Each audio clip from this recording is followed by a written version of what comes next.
Aujourd'hui, Bob Marley, épisode 3. Bonjour les enfants!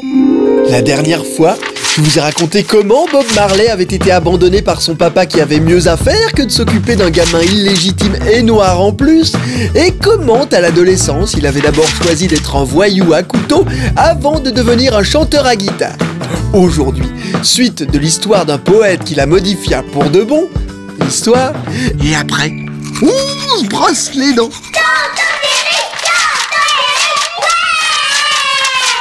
Au début des années 60, Bob fit la connaissance de Joe Higgs, qui était un rastafarien. Enfin, un adepte du mouvement Rastafari. Ce sont des gars qui pensent que Dieu est noir et que son nuage est au-dessus de l'Éthiopie, et qui doivent avoir les cheveux les plus emmêlés et les plus sales possibles, et ne pas manger de viande et fumer de la drogue pour être plus près de lui. En Jamaïque, la drogue des Rastas est la même que celle qu'on cultive chez nous.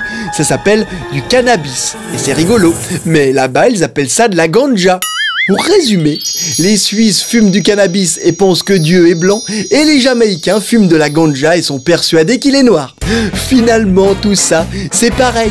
Qu'on soit blanc ou noir, on a tous envie de rigoler.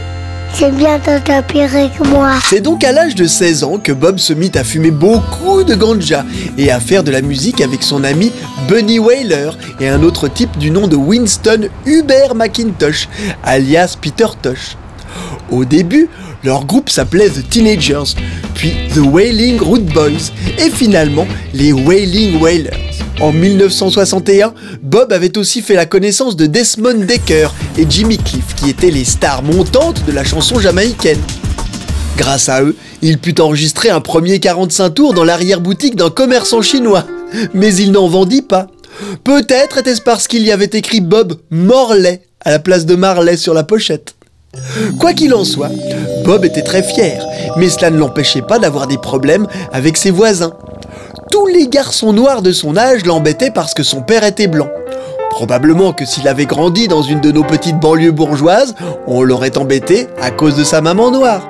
Par-dessus le marché, il s'était retrouvé à la rue parce que sa maman était partie rejoindre son amoureux aux États-Unis. La poisse. Je veux voir ma maman. Heureusement, c'est aussi à cette époque qu'il rencontra Rita, sa future femme, et maman parmi d'autres de ses futurs rejetons.